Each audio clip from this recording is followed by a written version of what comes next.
Good evening, good evening, good evening. And welcome to the Gene-Ius Football Show.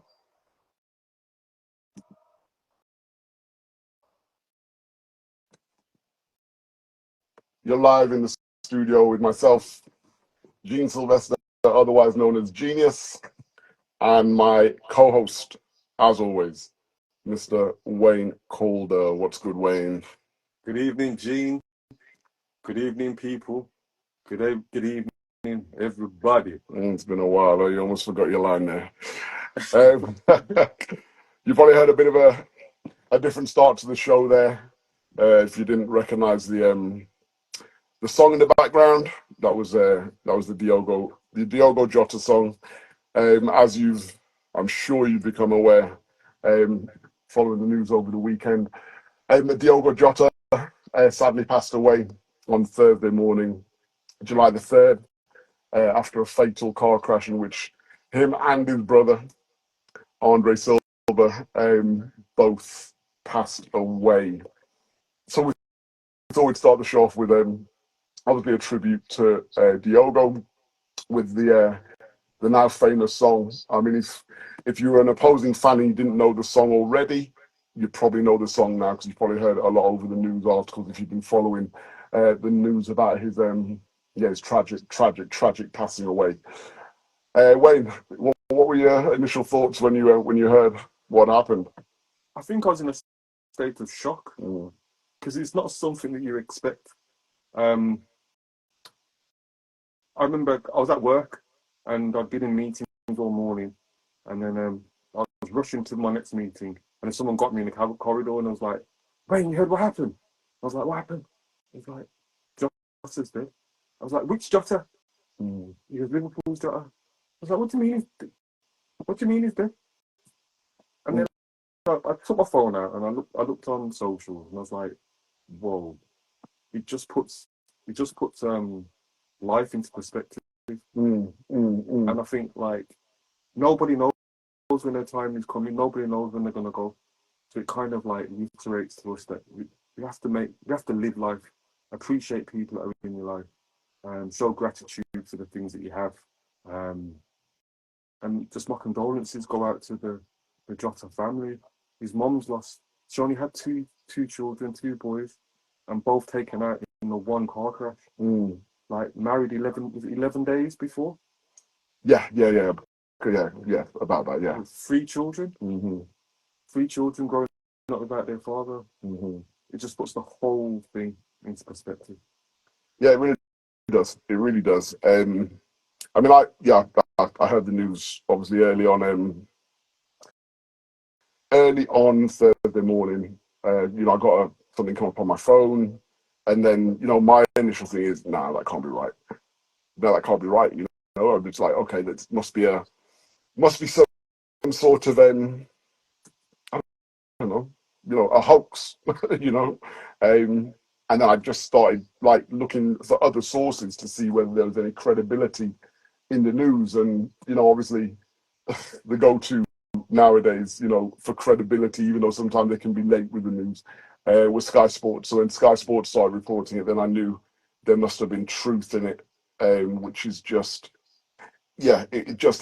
I mean, for the whole day that day, I was just in a state of shock, and it was really weird because I remember when I was reading it, and when I realized, okay, there's some truth to it, I remember thinking, my legs are shaking, number one, while I'm reading it.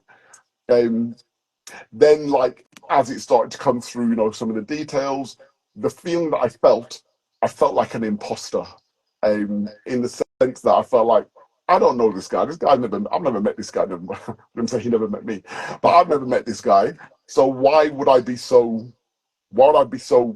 touched by it? Why is it affecting me in that way?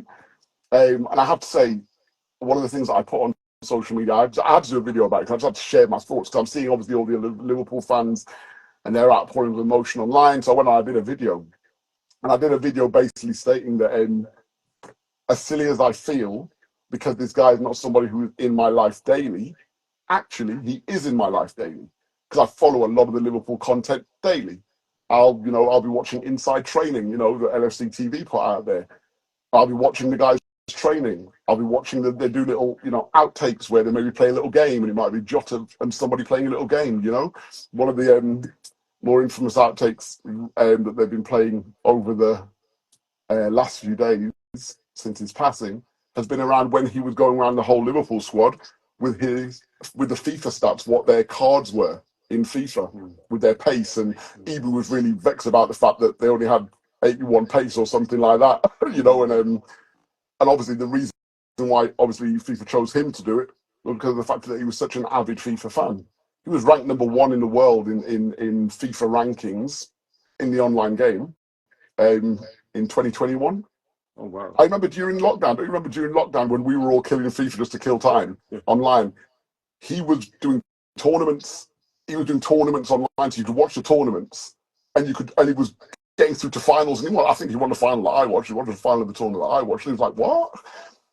So because of his connection there, and that's where his celebration comes from, where he sits down on the floor and pretends he's playing FIFA. That's where that celebration comes from, because of his love for FIFA, because of the fact that obviously he was so affiliated now as well with the brand because of his involvement with it. So, for me, he is in my life daily. I watch matches, if not on TV, then I'm at the stadium watching the match. If I'm not watching the match, I'm watching Liverpool content, where they've probably got him in the background and all the other, obviously, players as well. So for me, it feels very strange, even looking at videos now, that he's no longer with us. And by no longer with us, I don't mean no longer with football club. Players leave football club, football clubs all the time. But he's no longer with us. It's crazy for me to actually conceive at the moment that, that guy that you're looking at here that scored that bad boy goal against Everton, which turned out to be his final goal in his career, he's no longer with us. It's mad. So it's really strange. So, I put that video out there, and, a lot of people said, no, you don't have to be stupid, at the end of the day. It is what it is. You've got that emotional connection. And I said, yeah, that's exactly what it is. I've got an emotional connection to my players. Listen, if a player gets injured sometimes, look at Musiala's injury. Look at all of the sympathy he's getting from, the football world worldwide, right? That's an injury. I'm going to say just an injury. It's a horrific injury. But that's the sympathy you give for players, because you're used to seeing these players playing week in, week out. You're used to seeing them put on, amazing performances. Then all of a sudden, no, they can't do it anymore. So yeah, really, really, really sad. And those that really know me, they reached out to me on the day and said, Gene, I've just heard about that. Are you okay? And that, again, validated my feelings a little bit, that, okay, it's okay to feel the way I'm feeling, because people understand my connection with the club and with the players. So, crazy. Can I just read out some of his story? Yeah, is that all right? So Jota was born in 1996. Again, mad. That's the year after I moved to London. I'm just like, that's when he was. No, the year. Sorry, before I moved to London.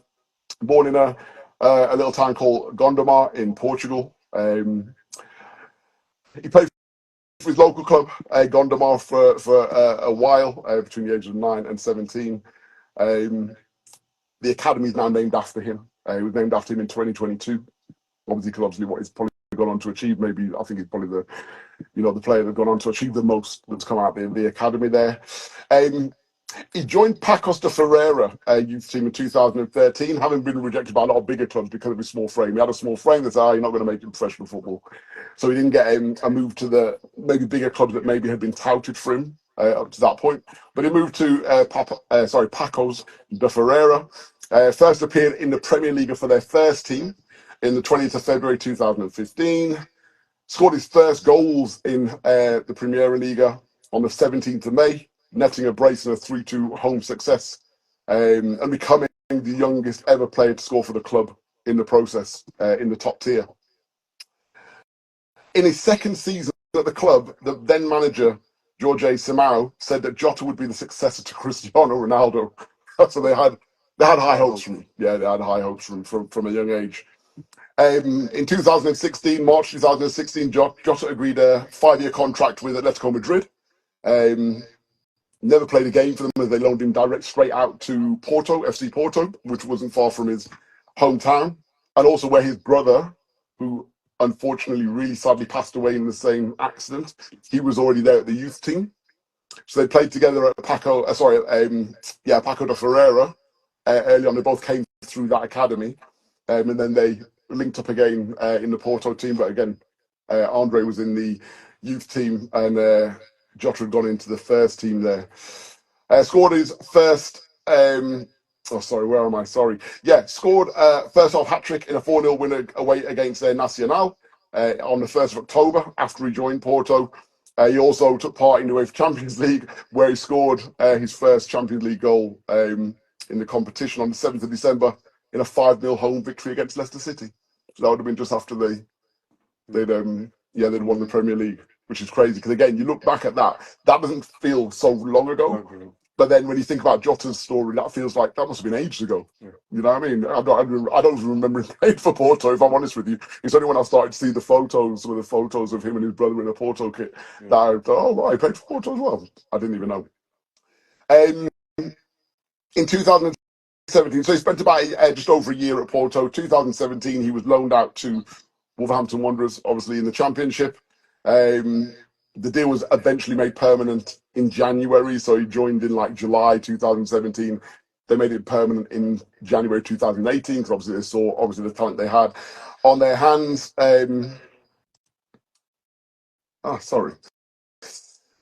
He scored a career best 17 goals in his first full season at Wolves, and ranking 5th in the league's top scoring charts in the EFL for that season. And that was the same season that Wolves then got promoted. And then obviously he came into the Premier League in 2018. On the 19th of January 2019, Jota scored 3 times in a 4-3 home victory over Leicester City, which was his second career hat-trick. And in the process, he became the second Portuguese player to achieve that feat in the Premier League. After, can you guess who? Cristiano. Of course. He also made his senior international debut in 2019 as well. And then on the 19th of September 2020, that's when he joined Liverpool on a long-term deal for a fee of around 41 million, rising up to 45 with add-ons. On the 28th of September, he scored on his Premier League debut for the club with a 3rd and a 3-1 victory over Arsenal at Anfield. He also scored the 10,000th ever Liverpool goal in their history when he netted against Midtjylland in the UEFA Champions League group stage that season as well. On 22nd of November, Jota scored the second goal in a 3-0 victory against Leicester City, becoming the first Liverpool player to score in each of his first 4 home matches in the Premier League. So again, broke a record there. On the 2nd of April 2025, Jota scored the winner and his last ever goal against Everton in the Merseyside derby at Anfield to maintain the club's 12-point lead at the top of the table at the time. And do you remember the goal? No, I can't tell you. It was a typical Jota goal in the sense that the ball was kind of played into someone's feet who was on the edge. I can't remember who it was, but they kind of laid it back to Jota. Jota surrounded by players. He skips past one player, dummies to hit it with his left foot, sends the player, comes inside, dummies to hit it with his right foot, sends another player, and then just hits a right-footed shot kind of back towards the near post. It just felt like a really, typical Jota-type goal. That was the last ever professional goal that he scored, as mentioned. In all, in terms of his record whilst in England, he scored 33 league goals, in 99 games for Wolves, so pretty much a 1 in 3 record. Scored 47 league goals in 79 games for Liverpool, so that's better than 1 in 2. And for Portugal, he played 49 games, scoring 14 goals. Sadly, as we mentioned, on the 3rd of July, Diogo, Jota and Andre Silva both died in a car crash. The story goes that he'd had an operation on his lungs, on one of his lungs, recently, and bearing in mind he'd been playing with that lung condition for a while as well. So again, that obviously, as we do during the season, people criticise players' performances and their consistency. There was a bit of criticism for him, periods last season that, he wasn't necessarily at the height that he's been previously. But obviously with that operation, it shows he was probably playing with a bit of a injury there, right? So because he had the operation, he was advised not to fly back to the UK in order to start pre-season on Monday, today. So him and his brother took off in the car, and as you mentioned, it was just over a week or so after he just married his childhood sweetheart. Um, Obviously, driving between Portugal to Spain, they were going to go to Spain to get on a boat that would then take them over to the UK. And it seems that the car spun out at some point. Yeah, I mean, rumours that it was a burst tyre. Also, rumours that it was actually a rented car, it was a Lamborghini, and it was rented. Yeah, and yeah, he obviously went off the road. Apparently, he was on a bend. It was apparently they were overtaking a car, so I'm sure they must have had a witness if that's the case. But essentially, the car burst into flames, and when the emergency services arrived, they were pronounced dead at the scene. It's just really, yeah, really harrowing just to think. I get a bit more within these moments where I start thinking, I wonder what his last thoughts were. Did he realize what was going on? I go into those levels, and that's where I suppose my empathy comes from then about what those last thoughts were and so on and so forth. And I always just hope that there was as little pain as possible. But the nature of the crash doesn't. Anyway, maybe I'm going a bit too deep into that. But these are just some of my thoughts. Apologies. Um, Very quickly, sorry. He leaves behind obviously a wife, who is his childhood sweetheart. They were together from teens, so she's been there for him. He mentioned the fact that in terms of the family that he comes from, they didn't come from money. They were, yeah, they weren't flush with money. So when he used to go training, his mom would pack some ham sandwiches for him. But Ruta would, because she knows he liked, I don't know, like steak and eggs, for example, she'd save her money up and bring him steak and eggs to the training ground because she knows that's what he liked.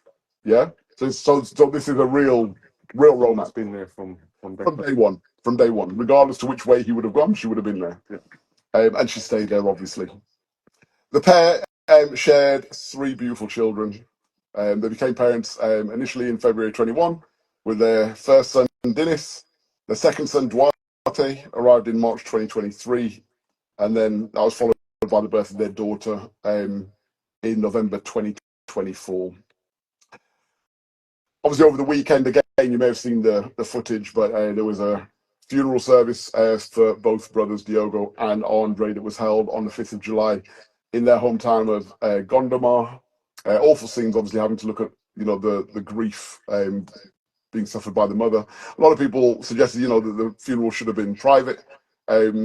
It's difficult, isn't it? Because when it's such a public figure, it's difficult to keep it private. And I think the nature of the church where it was, I think if they wanted to keep it private, they probably, would have had police cordoning off roads way down the road, to make sure no public could get anywhere near the church or press.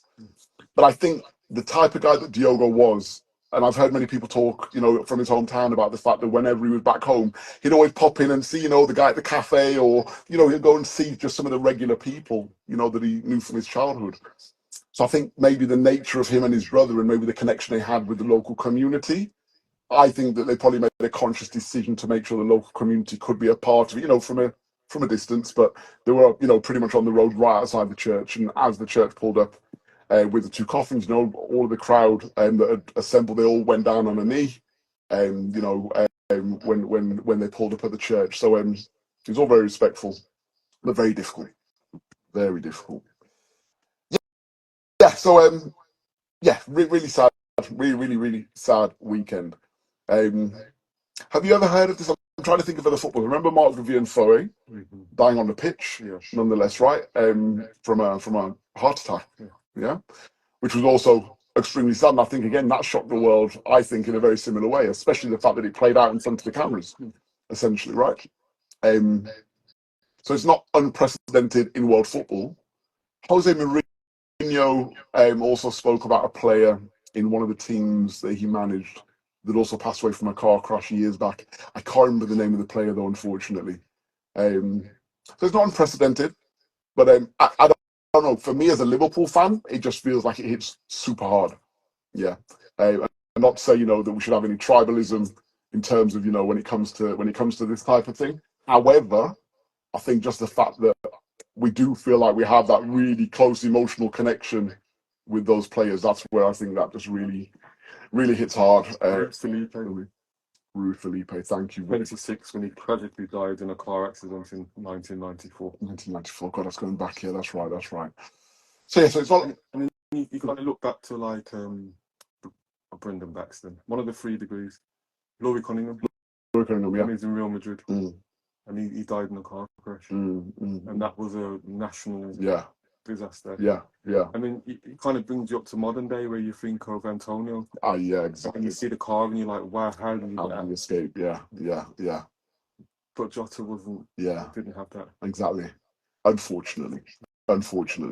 So LFC TV, just before I came out actually for the show, LFC TV had was doing a tribute where they had like Phil Thompson, a couple of the guys I believe from the Anfield Rap, and one of the other main podcasts. And they were just doing a tribute to Jota from outside the ground, where a lot of the flowers and the wreaths have been laid. Obviously, thousands of fans have made the trip to Anfield now to pay their respects and lay down flowers and so on for both Diogo and Andre. Obviously, Diogo being the more prominent footballer, I suppose, more high-profile footballer. He's getting obviously a lot of the press. But as you said right at the beginning, their parents have lost 2 sons, their only 2 sons, and 2 children.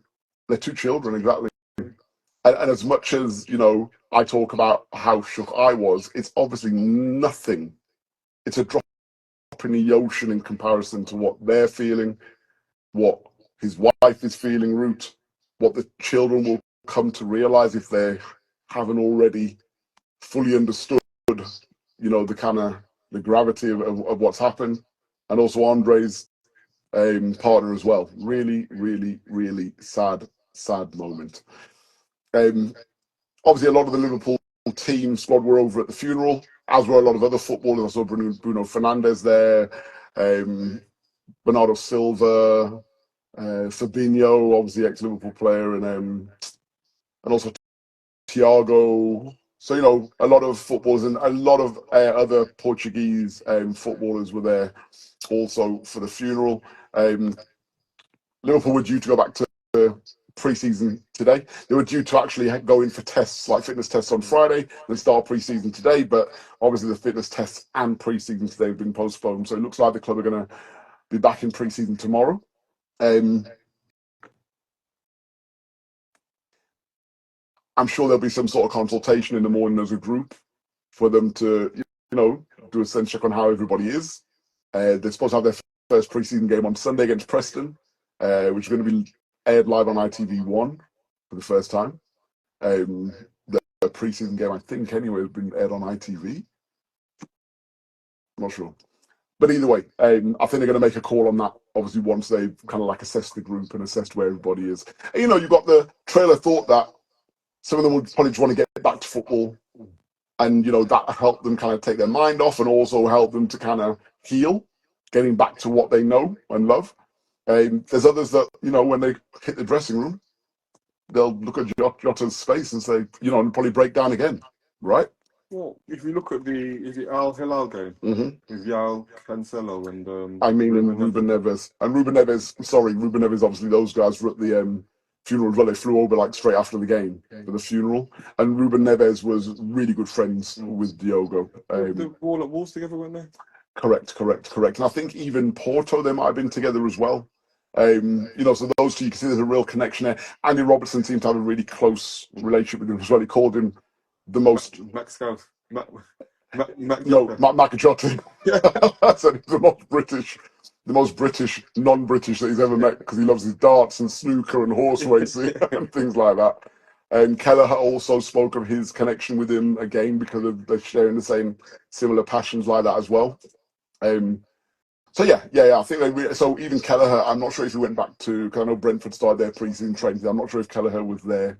But there is that kind of, there's some people that are saying, and to be honest with you, up until today, I've not really wanted to even know about transfer speculation and who's linked with who, and I've just not been there in that zone. And I think a lot of Liverpool fans share that view as well. There are the Liverpool fans that are like, well, life's got to go on. Transfer window's open. It's only open for a certain amount of time. We need to start getting players. We need to start planning, for the season, blah, blah. But I think we all need to connect as human beings. And regardless of what football team you support or what your rivalries are, a human being has passed. Yeah. And the thing about Jota was how humble he was. Mm. And I think watching him at Wolves and the kind of, he might have been you know that Jamaican saying, them little but them talawa. Yeah. He would go against the biggest centre half. Yeah. He would go against the ugliest, roughest, and he'd give as good as he got. And he just looked like a nice person, a humble person that off the pitch just understood who he was. Yeah, for sure. And I think that's why people are feeling such a connection to him. Yeah, definitely. Humble is definitely the one. Heard stories about him turning up to training, just baggy tracksuit bottoms and a t-shirt, and the other players taking the mick out of him. Because they were all turning up in their designers, and he did very much come across as a very humble, down to earth, kind of very family orientated man. So yeah, really, really sad. So in terms of that view, whether they should start back, whether we should start talking football again, whether we should still be allowed to grieve, I think that's everyone's personal choice. And I think at the end of the day, it's just about whichever route you take.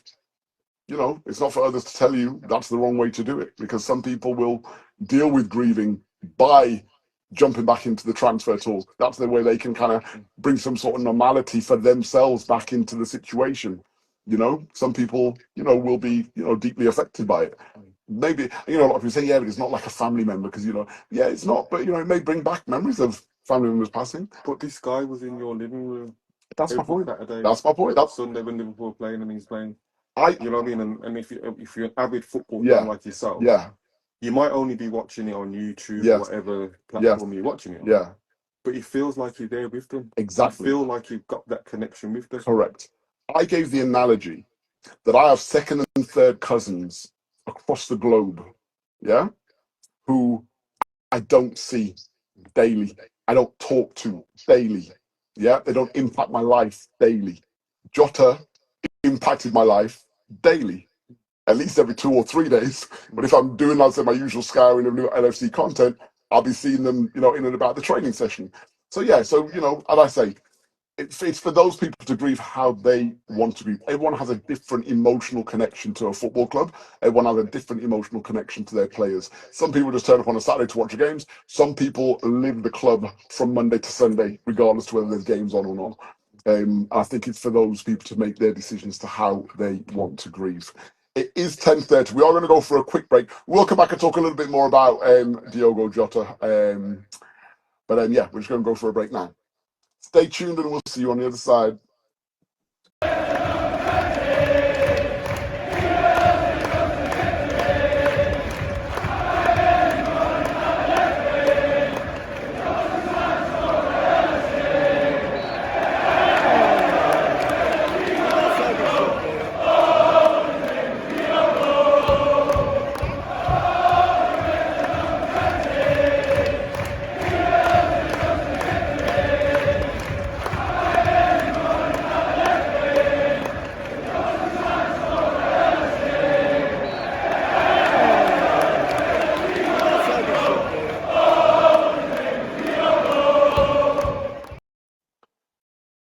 You're in tune to newstarradio.com and the Gene-Ius Football Show, once again with myself, Gene Sylvester, otherwise known as Genius, and my co-host, Mr. Wayne Calder.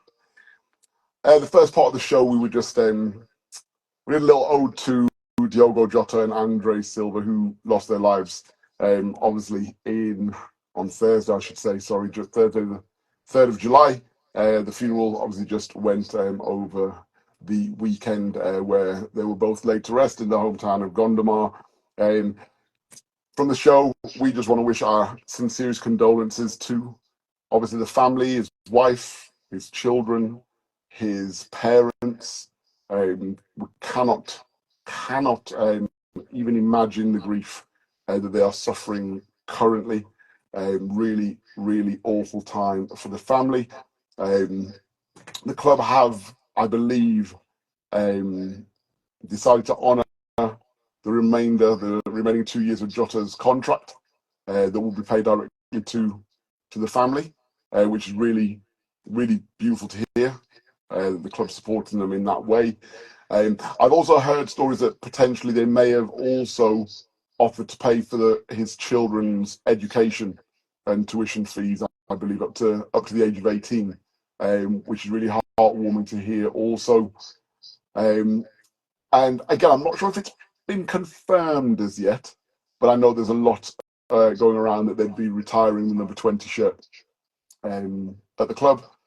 So, in a sense, Jota will be forever wearing, or forever Liverpool number 20, I should say, as the song goes as well. So yes, some nice gestures from the club showing their support towards the family as well. Okay, we do have other football related stuff, I should say, to talk around. Wayne, we've we've spoken at length, I suppose, about the Club World Cup over the last couple of weeks, and whether it's whether we need it, whether it's a waste of time. We're in the semi-finals now, and obviously we've actually got the big boys there. The big boys of Brazil in Fluminense, or one of the, well, I say big boys, they've only just really come to prominence. We're playing Chelsea, and then you've also got PSG and Real Madrid in the other semi-final as well. Fluminense, obviously, captained by Thiago Silva, once of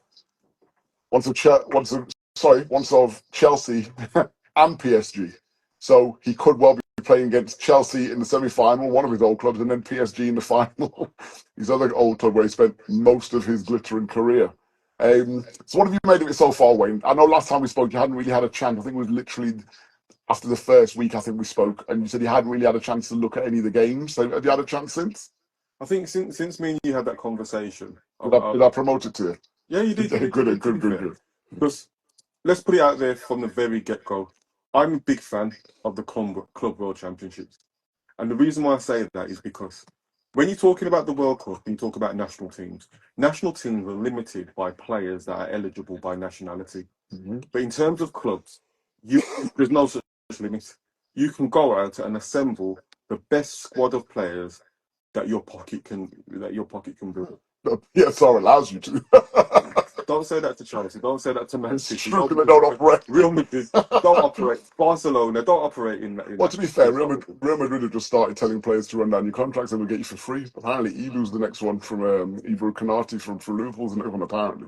But anyway, sorry, carry on. Yeah. So it's kind of like you can get the best players from all over the world and put them in one team, and everybody wants to know which is the best club in the world, which is the best team in the world.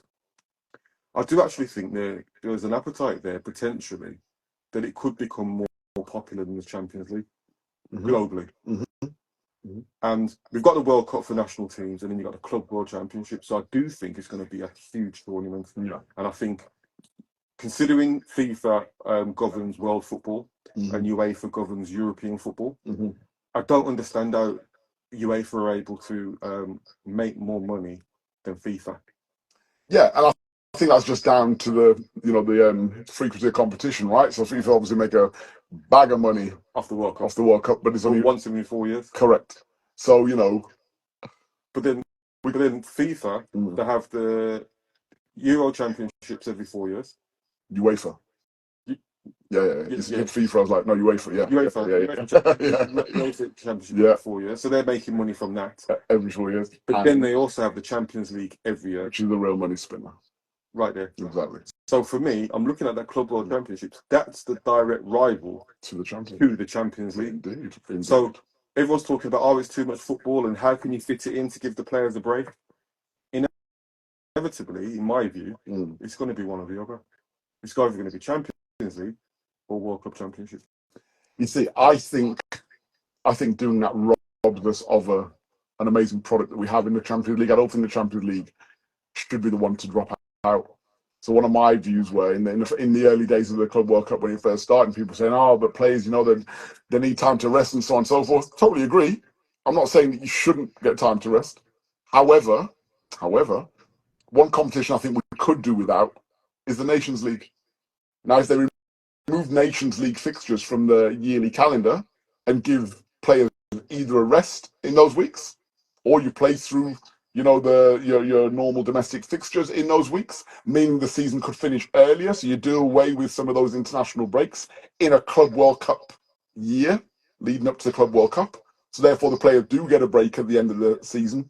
before going to the Club World Cup, rather than playing right up to the final. Like, as you say, PSG, they played in the Champions League final, but within about 2 or 3 weeks, they were flying out to the US to compete in the Club World Cup. So for me, you could do away with the Nations League. The Nations League for me was always a bit of a filler. Everyone was getting bored with the pointless friendlies, exactly. So they've created this Nations League to create pretty much friendlies, but then allow more competitive nature with the different, obviously, seedings, the different groups. So you have to be, as you play, if you're in Group A or C, if you're A seeds, then you play against all of the better teams across Europe, and as you go down the train or down the chain. And the relegation promotion thing, yeah, there was something in it. Okay, yeah, it worked. But I'd rather watch the Club World Cup every 4 years than watch Nations League in that year. I would not miss the Nations League if they said, okay, just for that 1 year leading up to the Club World Cup, there's no Nations League. How often would you have the Club World Championship? Every 4 years. So 3 out of 4 years would be Nations League, as normal. So business as usual. And then just in the year leading up to the Club World Cup, you do away with the Nations League. I can see. So UEFA are still making their money off the Nations League 3 out of 4 years, but they're giving some room for a competition that, like yourself, I see great value in. I'm going to go back to the Club World Championship. And I remember you talking to me and saying that... Sorry, real quick. Big up, Errol. Thanks for coming through, bro. Thank you. Good to see you, bro. Sorry, my bad. Carry on. Yeah. Watching other continents, top-tier football teams playing football. And like, when you think of Brazilian teams, you think of like Brazilian flair, samba. And I watched, was it Fluminense or was it Botafogo? Against? Can you remember who it was against? I can't remember who it was against. Okay. All I know is that they put it on you. Yeah. They put it on you, and then wingers, they're tricky wingers. They ain't passing it backwards. Yeah. You know what I mean? Yeah. It's like, I'm gonna go at you, I'm gonna keep going at you until I beat you. And then when I beat you, I'm going for goal. Yeah. And I think it's been not a revelation, but I think it's been refreshing to see that there's Brazilian teams that attack. Well, the early games, and I watched the Palmeiras game, the very first game they played against Porto. Yeah, I think it was Porto.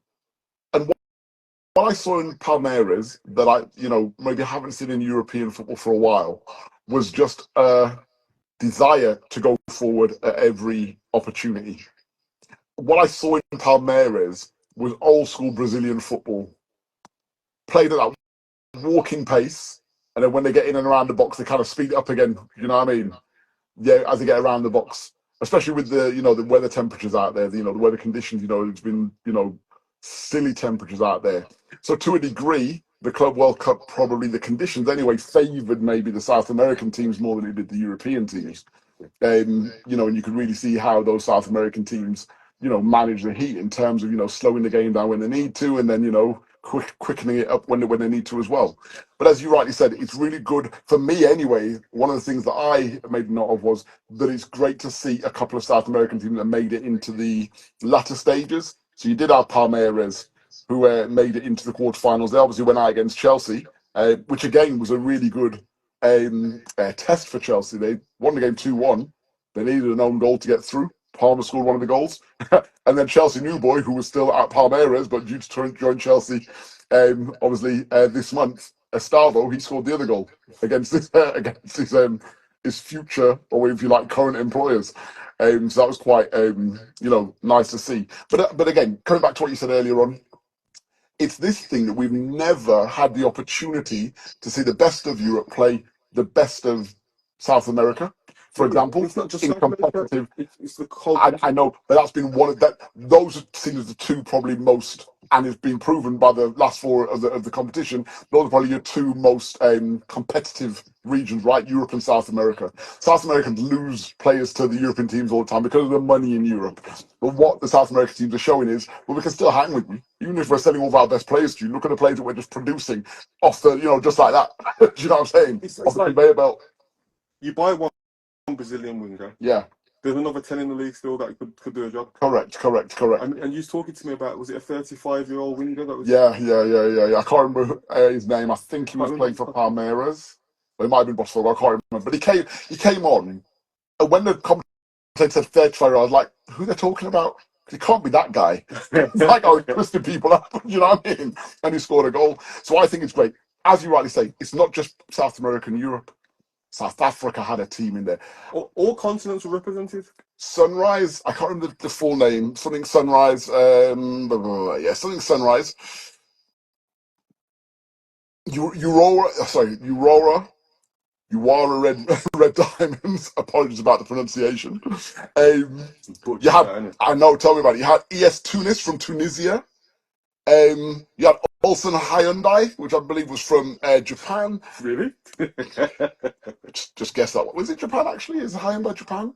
Or is it Malaysian? No, I'm sure it's Japan. Okay, cool. So what's that? Hyundai. It's Hyundai. Very true. Very true. Thank you for correcting me. So you had all of these teams who most of us would never have heard of prior to the Club World Cup. And they came and they were all competitive. Yeah. Apart from Auckland City. Yeah. And to be fair, they're part-timers. They're part-timers. They don't have the infrastructure. Obviously, the money's not there in the game. Guys take leave from work to come.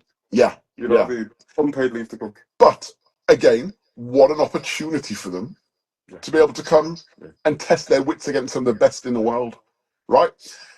The public perception has definitely been that it's a waste of time. But if you look at the clubs that are competing in it, they want to win. 100 million say you want to win. Yeah, no, but when you look at it from a player's perspective, you'd be forgiven for thinking, okay, yeah, they're just, they're a bit half-hearted. Obviously, the club, the owners, they want to, line their pockets. Some of that will probably come down to the players in terms of maybe bonuses, win bonuses potentially. No, but as a player, imagine being like you play for the best club in the world, and it's official. And this isn't an opinion. It's not an opinion exactly. Well, I've got a bit of an issue with that. Go on. My issue with that is how did they qualify for the Club World Championship? Yeah. So I'll park that one. Go back to that one. Yeah. But then you're seeing teams like Montero. Yeah. Sergio Ramos is still playing. Yeah. Yeah. Exactly. I knew we went to Mexico, but I didn't know what team exactly. And I'm seeing him play, and I'm seeing Thiago Silva play. Yeah. They're still playing. Yeah, and again, at a good level. So for me, I think it's great. I've really enjoyed it. I mean, look, and just to kind of add to its integrity and exactly what we're saying about teams coming up against, the best in the world. So there's MLS we've criticised forever and a day. It's a retirement playground, for, the aging Premier League players or players from, Europe or whatever. The same was started to be said about Saudi Arabia. But Cristiano Ronaldo said, watch the Saudi Pro League in a couple of years' time. It's going to be a league to be reckoned with. Al Hilal go and put out Manchester City. Not just Manchester City, they put out a Manchester City team that people had started to purr about again. People have started to wax lyrical about them again. Oh yeah, they're back to their, their best. And then Al Hilal came and beat them 4-3. And tactically beat them. Correct. But people will try and play it down and say, well, maybe Manchester City weren't putting... Yeah, it's pre-season. They probably weren't putting their all in. It'll be a different Manchester City when the season starts. All of that. You can say all of that you want. Pep is not a manager that wants to lose. He's not okay with losing. And especially on this world stage, where, again, he could have just put another trophy on his mantelpiece to say, hey, I've done the lot. Yeah. Do you understand? So you can't tell me that it's not valuable to be able to say, okay, well, look at the Saudi Pro League. If Al Hilal are beating Manchester City, then we can start to make comparisons about the quality of the league. Yeah. So when an English player goes to play in the Saudi Pro League, maybe we should still consider him for the England team because maybe the standard isn't that bad. Well, Thomas Tuchel's done that with Ivan Toney, hasn't he? Yeah, but Thomas Tuchel, and I don't know whether this is part of the disdain that some have for having a German manager. If it's an English manager, usually they just fall in line and they're told a party line. Thomas Tuchel's going to do it his own way because he knows either way he's not going to be accepted by everybody. So what he's going to do it his own way. And I love that. I love that. It's what you need. The last manager to do it, Fabio Capello for me in the England job. But then I think he bottled it playing Scholes, Gerrard and Lamps. Yeah. Maybe, or maybe he just realised, the next alternative to swap one of them out. Maybe the standard for him was too big a drop. So, he probably thought he could find a way. And maybe, How many managers went out on their sword trying to find a I'm way. just about to say that. So maybe it was a case, some of these managers and footballers, they've got an arrogance about themselves. I mean, look at Amarin, being so pig-headed about his 3-4-3. It's almost like they feel like I'm the one. 1-3-4-3. Sorry, 1-3-4-3. Yeah, sorry, go on. If anybody's asking what the one is, that's the goalkeeper. In case you needed to know, that's Wayne's way of saying the formation. No, it's UEFA's way. Sorry, it's UEFA's way of saying the formation. Apologies. If you look at Amarim, he's being really pig-headed. He's going to go out on his sword, 3-4-3 by hook or by crook. Fabio probably said the same. I'm going to do it my way, and if I get sacked, I get sacked. But I'm going to find a way to play these guys. I think with Capello, he was like, I feel that I'm good enough to get the best out of those players. Correct. And he's probably never had that kind of conundrum before in his life, to be fair. It's probably the first time he'd come up with that conundrum, right? I'll tell you what, if they played 4-3-3 like they do nowadays, it wouldn't have been an issue. It was just, to think that they were trying to squeeze him into a midfield of 4. Yeah. That's just crazy when you look at it now and everyone does 3 of them. It's like, Makes sense. Yeah. And it's not like 4-3-3 is a new formation that came out. Other teams were doing it from day. But it wasn't an English thing. In the day, everyone was doing it. But it wasn't an English thing. It was 4-4-2 in the English Premier League. Up and out, exactly. Yeah, up and out, 2 forwards, getting behind them. So anyway, so we've got these semi-finals coming up. Again, sorry, what I meant to say earlier on, to add to the integrity of the competition, is good to see that the likes of Real Madrid and PSG are there, because that's who you'd expect to be knocking about in the last 4. If we're looking at it now, and Al Hilal are in the last 4, and Botafogo, and you'll probably be thinking, maybe the big teams weren't really putting it in. But we've got those 2 there. Chelsea, a bit of a surprise package for me. But I think I've always said, and I think I said it to you at the beginning of last season, Chelsea on their day, with the squad they have, can beat anybody. And they probably had a maybe slightly easier run to the final as well, maybe. But when you look at the Chelsea midfield, Caicedo, Enzo Fernandez, and Lavia, and Cole Palmer, there's not many better midfields. Not many better midfields without that. It's probably the best midfield. I don't know. Definitely in the Premier League, I think probably the best midfield 3 on paper. But again, I think they have their on and off days. But I think with Chelsea, midfield isn't their issue. For me, last season, defense, goalkeeper, striker, that's where their issue. They were playing Caicedo at right back at one point. Yeah, very true. Reece James was injured, and they didn't quite trust Gusto. Yeah. Very true indeed. But Caicedo, his first season there was a bit wobbly, but since he's kind of settled into it, you can see why he's rated 100. Oh, no doubt. And listen, when he was at Brighton, you could tell why Chelsea had paid the money for him. But then you look at Yves Bissouma at Tottenham, you can see why they paid the money for him at the time, but has he really stepped up? But then who at Tottenham has? Yeah. Again, you can look at that. Arsenal fans are coming for you. You're right. And I suppose now under a different manager, that's where you'll now look and say, okay, was it the previous manager or the players just not good enough? They're there at the moment. You know what I'm saying? So it's going to be interesting to see. But I would love to personally see a Fluminense versus PSG or a Real Madrid final. Not like I have got something personal against Chelsea, but it's not that. I would just like to see a Europe versus South America. It's kind of like when you get to the World Cup itself, you like to see maybe a team from another Spain, Argentina. Yeah, Spain, Brazil. Exactly. You don't want to get 2 European teams going head to head. Exactly that. Yeah. So fingers crossed we'll get a final where we're seeing 2 teams going head to head from different continents. But then I do expect PSG to beat Real Madrid. It's strange, but me too. I say it's strange. If you look at the Real Madrid team on paper, individually, they've got players. But when you're looking at the collective whole, and you're looking at a team, and you're looking at a team that gels and they understand each other's rules and they work as a team. PSG are the ones that aim for at the moment. No doubt, without a doubt. Don't get me wrong. I watched the Madrid game against Dortmund. How gutted must Joe be that he couldn't be on the pitch to face his brother? That must be really good. Because when you get the opportunity again, potentially in the Champions League at some point, but what the odds? In your first pre-season with your new guy? Can you imagine? That would have been amazing for the whole family, to see. So really, really, I'm upset for Joe that he wasn't able to play that game. He was suspended. But during that game, I saw Madrid put together some football moves that I thought, this wasn't Madrid of last season. I think, as you rightly say, I've always seen Barcelona as the real footballing team, the real team kind of team, whereas Real Madrid, as you say, have usually been the collective of great players, any of which could turn it on and win you a game at any given time. All Real Madrid needed to do was stay in games. Yeah. Stay in games. Yeah, and someone will... They've got superstars all over the pitch. That's right. A moment of brilliance and turn it around. Correct. But Xabi Alonso's gone in there, and you can already see tactically he's making tweaks. Yeah, without a doubt, without a doubt. Was he playing three at the back in the game that you watched? No, it's three. It's kind of three at the back when they attack, because obviously Trent comes either inside to midfield or he goes high, wide right, and then you probably see again, similar to what Konate used to do for Trent at Liverpool. You'll see the right centre back kind of come across to cover any break. So you never really see Trent, and to a degree you can kind of say, oh, is he just Trent being a bit lazy? But I think actually Alonso giving him the license to say, your right back here will be covered.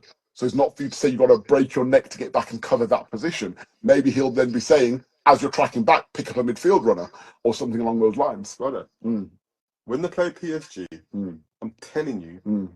Oh, different game. He defends as well. Yeah. But you know that he's going to. Without a doubt. And he's going to give him problems. But listen, he's played up against him already. Gave him problems then as well. So it's not like this is a new phenomenon. Oh my God, Trent versus, Kvaratskhelia, for those who don't know who came out of professional, practicing that one. Say again. Kvaratskhelia. Ah. I'm a professional, bro. All right. So yeah, it's going to be an interesting matchup for sure. And definitely, obviously, his biggest test so far of his very short Real Madrid career. Sorry, shout out to Gonzalo Garcia. I mean, where's he come from? And he's been there probably last season, and I think it's one of those where obviously Ancelotti just didn't play him again. Probably playing the best players on paper. Obviously, he's got the kind of look in this time because Mbappe had an illness at the beginning of the tournament, right? So that's what opened the door. But wow, is he taking his opportunity, brother? Let's not get it twisted. To be at Real Madrid in the first place, you're going to have to be some kind of baller. Now, if you're a young player at Real Madrid and you're in and around the first team, try not that you ain't no average player. Yep. It's just about opportunities, because everyone talks about Harry Kane now and how Harry Kane is and Harry Kane best striker. But does everyone remember Robert Saldano? Yeah, of course. I remember. So remember, Tottenham bought Robert Saldano. Yeah, that's right. Then he got injured, and that's how Kane got his debut in the Tottenham first. Yeah. Scored, and the rest is history. That's right. Like, history is littered with players taking advantage of the opportunities that they're given. Very true. And if you go, the reality is, if Mbappe's fit, you ain't playing. Yeah, exactly. He's top scorer in the Club World Cup currently, and when I say top scorer, there are other players that also got 4 goals alongside him, but they're already out of the tournament. So he's the leading scorer in terms of players that are still in the Club World Cup. I'd love to see him walk away with the Golden Boot from that tournament. That'd be real, a real story. What's the word? Romantic story, I should say, for the youngster. So yeah. All right, it's just gone 11 o'clock, guys. We're going to have to go for a quick break. When we come back, we'll talk a little bit more about Chelsea and Villa and some fines they've got coming up if they haven't already been sent the bill. Stay tuned. Big shout going out there to Mrs. Faye. Yes. Good to see her. Mrs. Faye coming through, and also the 2 Robs. I see you in the house. Thank you for coming through, and Mr. Salmon, my Liverpool brethren. Brethren. I'm a cousin as well. That's what I'm saying, man. I got some family in the house. Okay, guys, we're going to go for a quick break. When we come back, we'll continue the chat. Stay tuned. GFM style radio.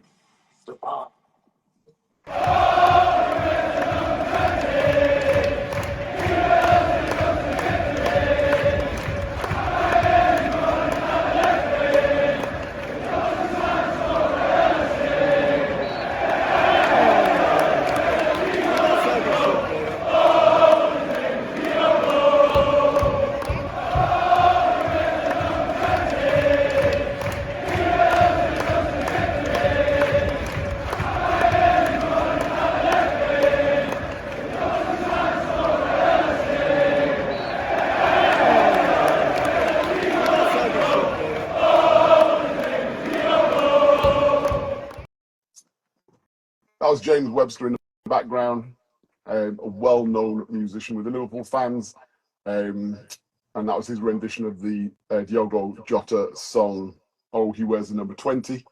Again, obviously, we are dedicating the show to Diogo Jota and Andre Silva. I call him Diogo Jota, and you might be thinking, well, how can they both got different surnames? Jota's actual government name, if you like, is Diogo Jose Teixeira da Silva. I believe because of the fact that there were other players who had the name Silva and other players that had the name Diogo in some of the youth teams that he played in, he decided to call himself Diogo Jota.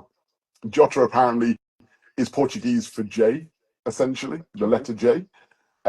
So when he was in the EFO, when he came over, he had to have Jota on the back of his shirt. Premier League rules slightly different. That's why he was able to have Diogo J on his shirt, but J meaning Jota essentially. You learn something new every day. Indeed you do, indeed you do, indeed you do.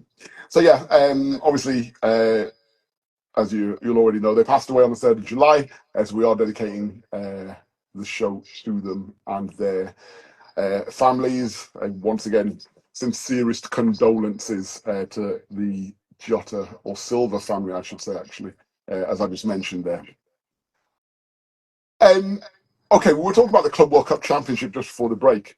I just want to continue some of that. We were just talking about it, obviously, during the break, Wayne and I as well. We don't stop talking, guys. When the camera goes off, it doesn't mean, or when we go to a break, doesn't mean we just stop talking football. We always continue. Sometimes we get some of the best material while the music's playing, and you guys can't hear it. so I just want to highlight what we're saying. We're just saying in the background. So how do we make it work? I think when you suggested UEFA maybe giving up the Champions League, but I think then I said, well, they're not going to give up that being radical. Yeah, and it's going to be a challenge. I don't think anyone's going to want to give up a cash cow. But someone's going to give. But that's what I was going to say. That's when you talk about someone's oh God, what's the term I'm looking for? There's always terms, right, that I use daily, and then sometimes I'm here and I'm just like, God, what's that term? That's like their flagship competition. That's what I was looking for. Flagship. Yeah, it's like their flagship competition, right? UEFA. UEFA would do away with the Euros before they do away with the UEFA Champions League, right?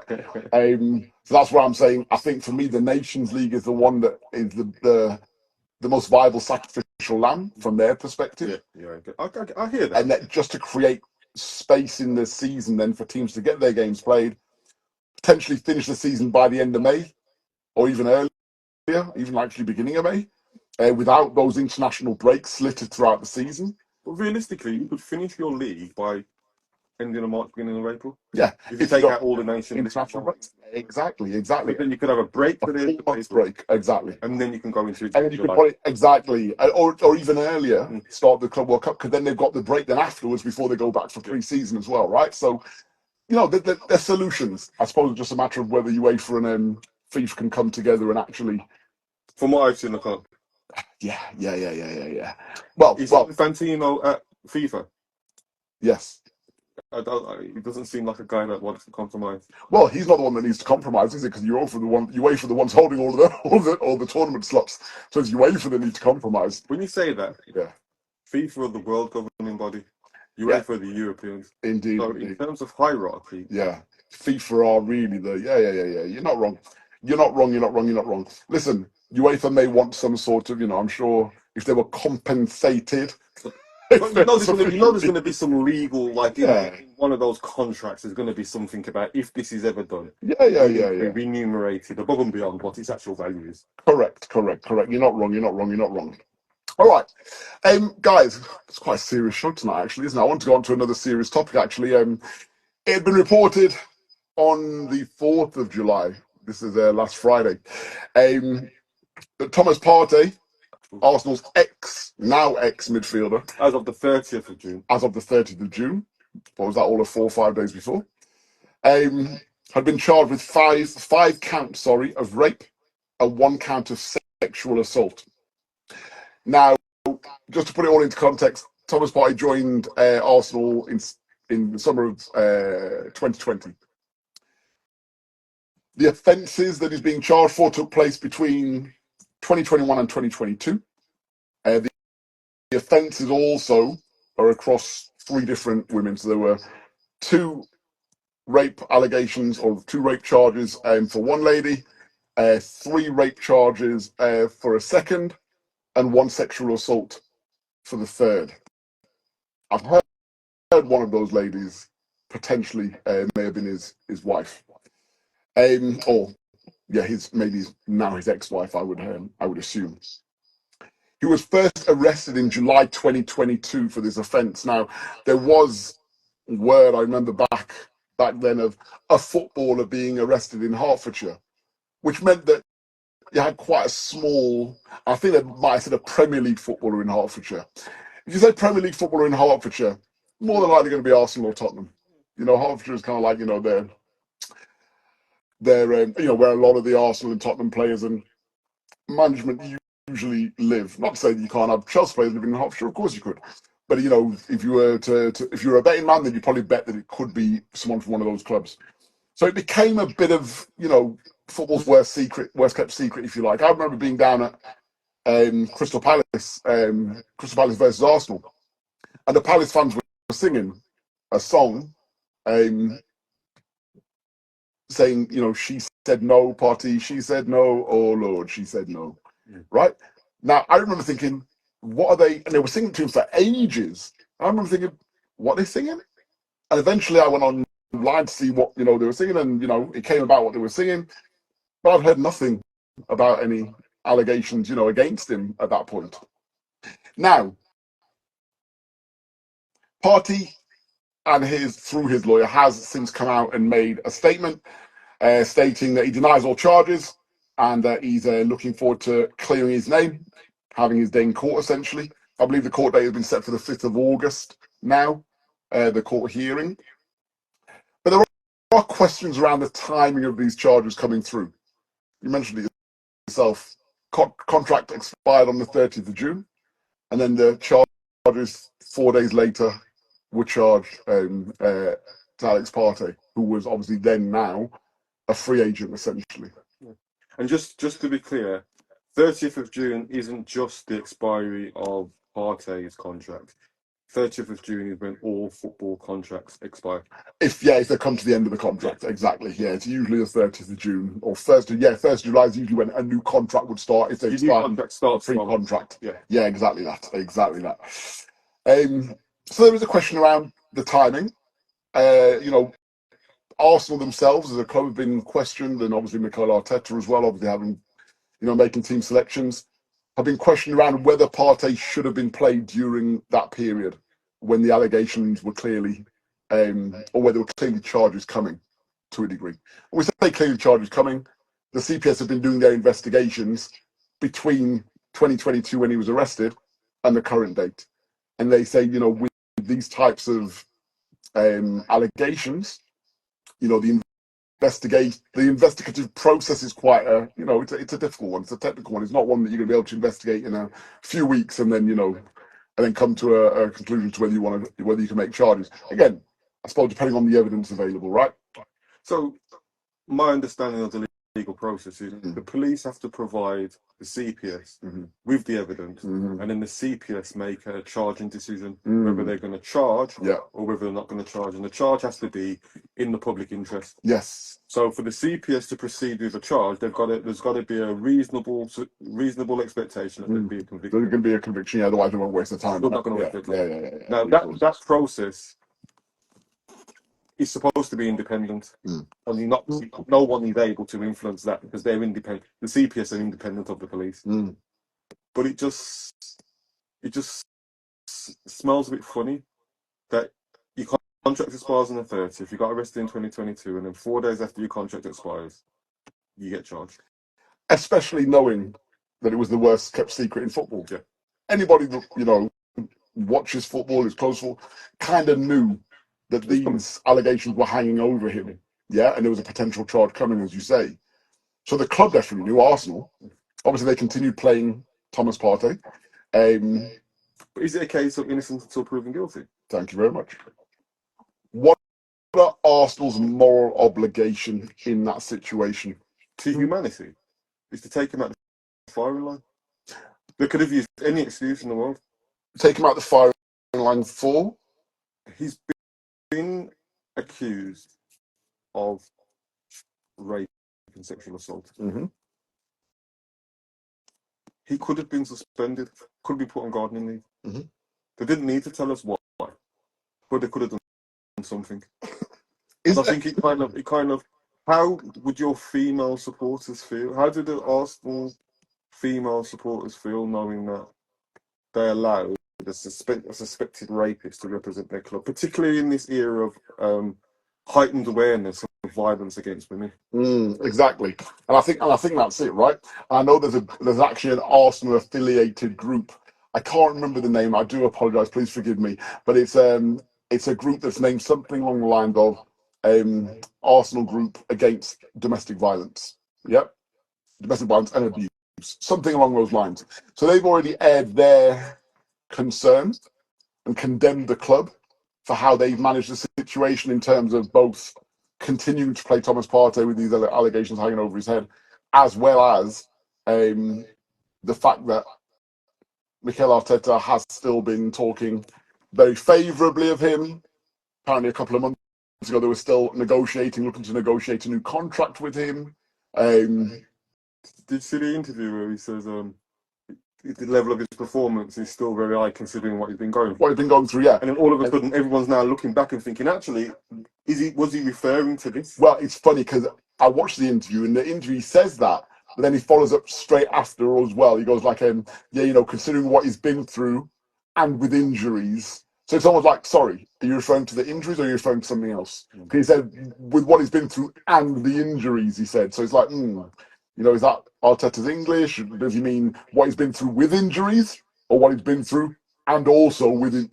So yeah, it's obviously everyone, as you rightly say, is psychoanalyzing all of his comments now prior. So yeah, it's a difficult one because, as you rightly say, look, it's innocent until proven guilty. That's a UK, that's a UK law. That's a UK approach law. Innocent until proven guilty. If they take him out of the firing line, does that somehow show some sort of admission of potential guilt? They could just say that they're taking care of his mental health, but because they can't tell you anything because it could potentially jeopardize the future investigation. That's right. I was injured. Yeah, very true.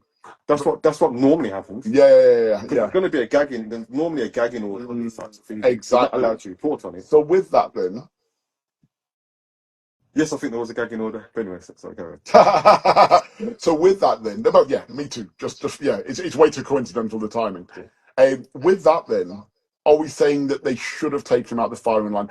One, to maybe protect the player from the abuse, but also to protect the alleged victims from seeing this guy still living his life as normal, where they may actually well be, suffering, at the moment, and he's allowed to still live his life as if nothing's happened, and so on and so forth.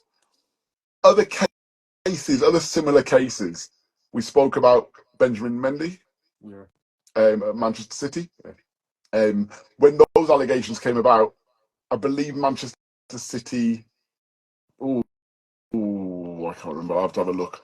But I believe they may have suspended him, but they definitely cancelled his contract once he'd been convicted. Once he was convicted, yeah, because that's a breach of your contract. Yeah, because there's a I can't remember what it's called, but there's a particular clause in contracts where if you bring the club into disrepute, or your behaviour is found to bring the club into disrepute, or if you're convicted of an offence, then your contract is automatically null and void. Yeah, exactly. Without the compensation, and I think that was his issue when he came out. He was like, "But I was on your payroll for this amount of time, and I'm owed this money." That's right. So yeah, he was suspended on June 2023. 2023. He was charged with multiple counts of sexual offences, which ultimately led to his suspension without pay in August 2021. He was suspended, until June 2023. In July 2023, that's when he was cleared of all charges. And as you rightly say, he then sued the club, right, for loss of earnings of around £11 million, which he also won that case, right? Other cases, Gerdie Sigurdsson at Everton. That one just disappeared. Yeah, but again, as soon as the allegations came out, they took him out. They shot him totally out of the spotlight. Wasn't seen again in an Everton shirt. He's not even talked about. Not talked about. I've not seen a case about it. Nothing. I don't believe he was convicted. No, I don't think he was. But Everton, didn't want to take any chances. They took him straight out. Another one was maybe a really bad, and maybe this is where Manchester City learnt their lesson.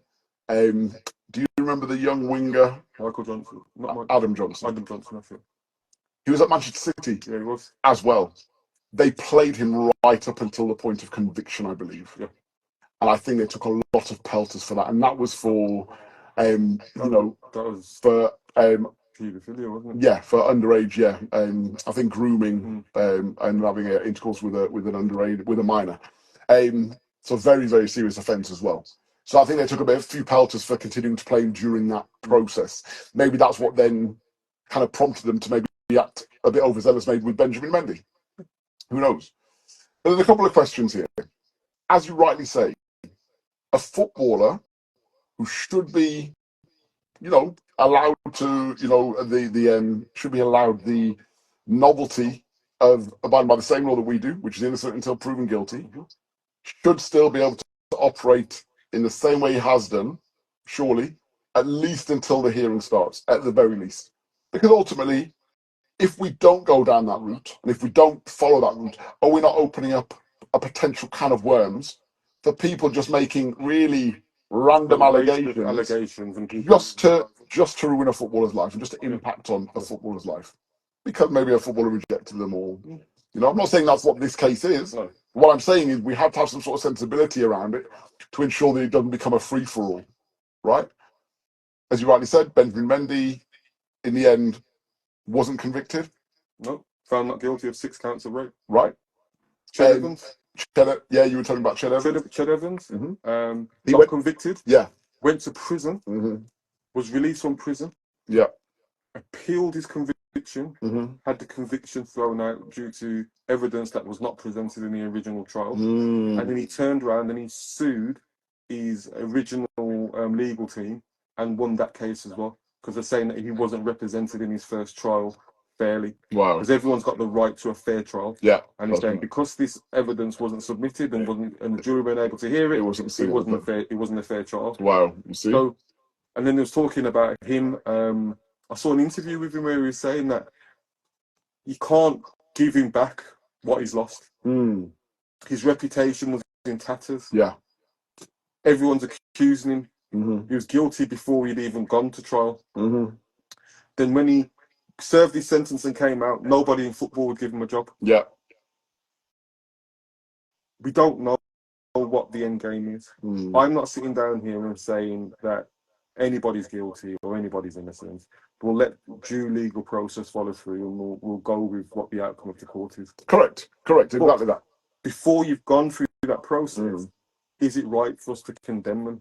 Well, this is it. I suppose what there needs to be some sort of precedent set in cases like this, where any footballer is accused of an offence. Yeah, and when we say an offence maybe that involves another human being.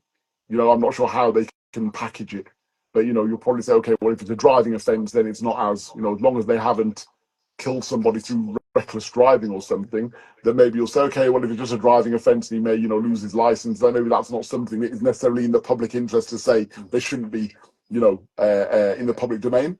But something like this, where it's allegations of this type of nature, there has to be a precedent set to say these are the rules, the Premier League rules, as to what needs to be done. If you see, when you say that, I understand. Like, I'm sitting down here and I'm listening to what you're saying, and I don't necessarily disagree. But then I'm thinking, on the other hand, there's some unscrupulous people that would make the allegation on the eve of the Champions League final or on the eve of the World Cup final to stop that, potentially stop that player from playing. Oh, by the way, sorry. The precedence that I'm saying doesn't necessarily mean that they should be suspended straight away. But I'm saying they need to find a way to say this is the guidelines that the Premier League offers as to how clubs should manage the situation, whether that be that they continue to play the player, where the club comes out maybe and makes a statement to say we are aware of, however, until the process goes to X, Y, Z, this is what we'll be doing. And the reason isn't that what Man City did with Adam Johnson? Potentially. Arsenal didn't with Partey. And now responding to, certain criticism about how they've managed the situation. They advised they sought legal advice, and the way that they managed the situation was as they were advised to legally. Now, for me, that probably should have been put out in the public domain, maybe back up in 2022, or when it became But apparent. then you're bringing attention to the case, and then could he have a fair trial? Well, I mean, ultimately, when we yeah, and this is the difficulty, isn't it? That's, yeah, you're right, because then if it becomes more public knowledge, and as you say, the jurors now are influenced by what they hear and have heard and blah blah before they even go into the hearing. So you're right, it's a very, and that's what I'm saying. Listen, I don't get paid enough to find the solution, but I just feel there needs to be a precedent that means that when something happens like this, all clubs have that guidance as to how to manage, and whether that is, I'm sure there is some form of guidance or some form of precedent that's been set. yeah. But does it go far enough? Exactly, because we've had Man City handle it in one way, we've had Arsenal handle it in a slightly different way. Man City handle it in two ways. Yeah, exactly. With Adam Johnson and then with Benjamin Mendy, exactly. And both times they've kind of been hit. They've been hit in terms of the public opinion of the club. With Adam Johnson, they got hit financially.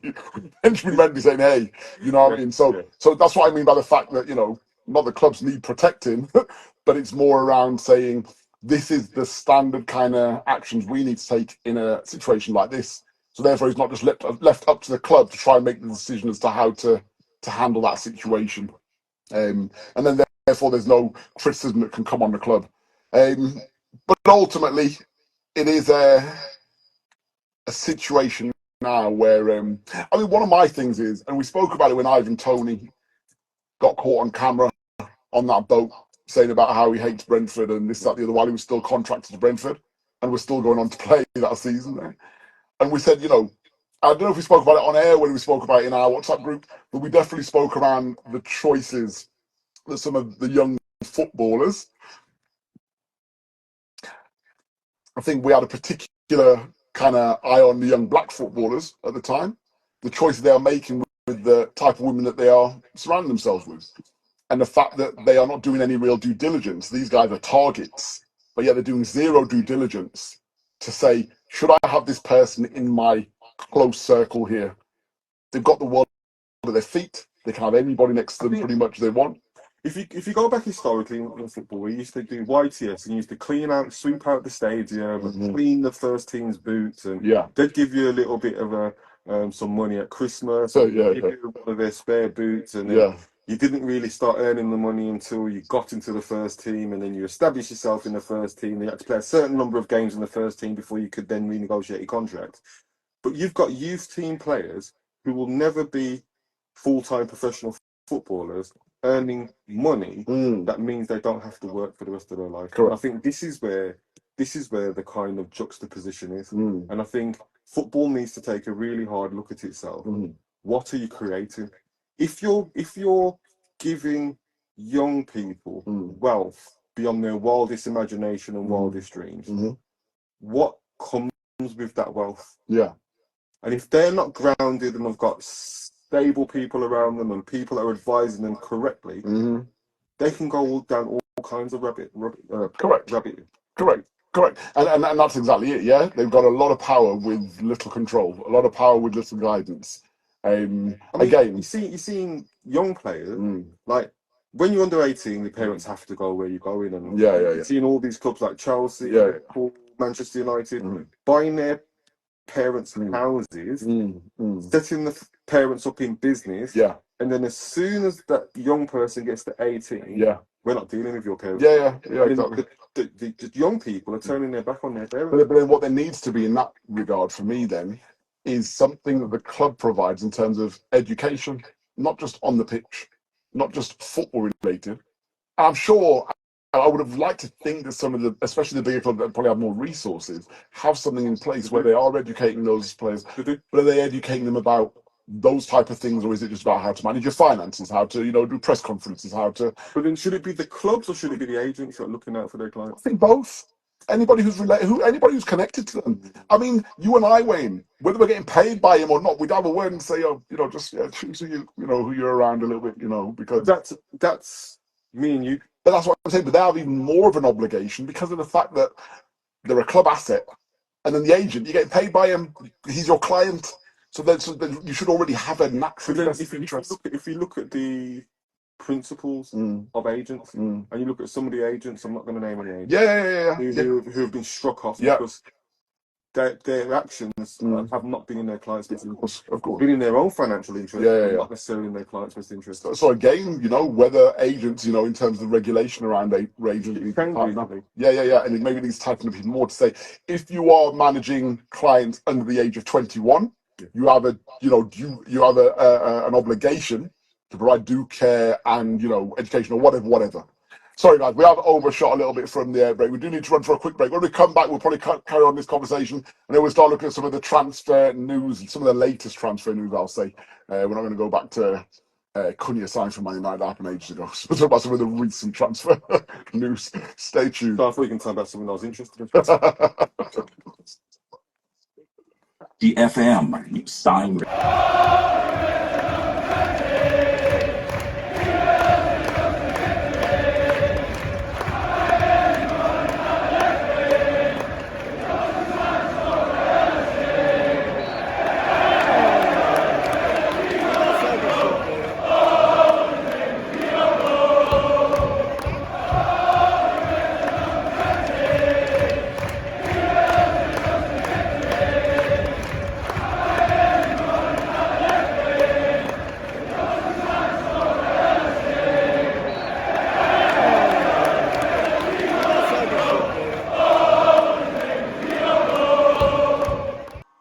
Oh, his name is Diogo. Oh, he wears the number 20. He will take us to victory. And when he's running down the left wing, he'll cut inside and score for LFC. He's a lad from Portugal, better than Figo, don't you know? Oh, his name is Diogo. Sorry, guys. As we said at the top of the show, we are dedicating the show to the late Diogo Jota and Andre Silva, and obviously their family after his untimely passing on Thursday, 3rd of July. So I'm sorry, not sorry, for playing the Jota song throughout the show this evening. As I'm sure in the coming season, that song will be getting sung pretty much 90 minutes most games. We did it for Chiesa. I can't remember what game it was. It was one of the games after we won the league, and he got a rare start, and literally his song was sung for I'd say about nowhere for like maybe the first 60 minutes of the game. The Chiesa song. And I can't sing it, it's got a bit of an expletive in it. But yeah, that was just sung, for 60 minutes. And now, I mean, for Diogo, there'll be a lot of love being shown in the terraces for Jota and his family. I can see opposition fans joining in as well. You're not wrong. You're not wrong. I think someone said it's nice that we're playing Crystal Palace in the first competitive game in the Charity Shield. There's a lot of love shown between the two in the last game of the season.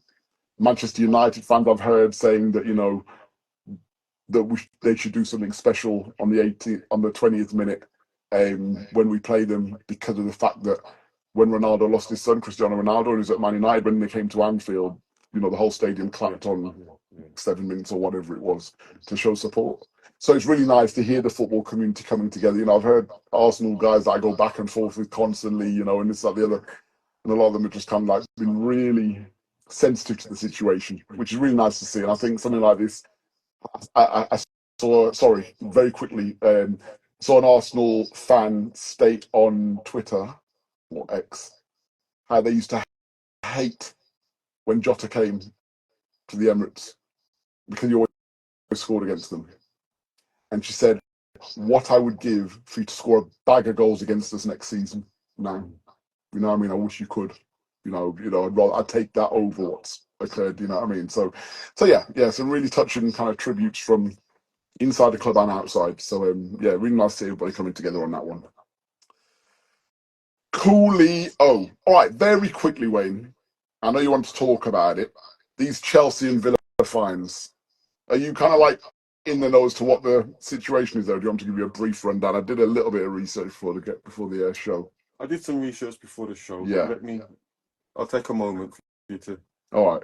So let me try and just whiz through this. So Chelsea and Aston Villa are among the clubs that could be restricted from registering new players for UEFA competitions after being slapped with hefty fines by European football's governing body. They've been given the fine because they both failed to comply with the football earnings rules, with the organisation outlining how they examine transactions involving the sale of tangible or intangible assets, the exchange of players, so-called swaps, and the transfers of players between related parties. They said that those deals that fall into those categories cannot be recognised as relevant income. So it sounds like it's all PSR related, right, in terms of the revenue that you're generating. Chelsea and Villa also fell foul of UEFA's squad cost rules, which say you can only spend a maximum of 80% of your revenue on player costs, such as transfer fees and wages. So both have entered into agreements, essentially, with UEFA's club financial control body to avoid further punishment.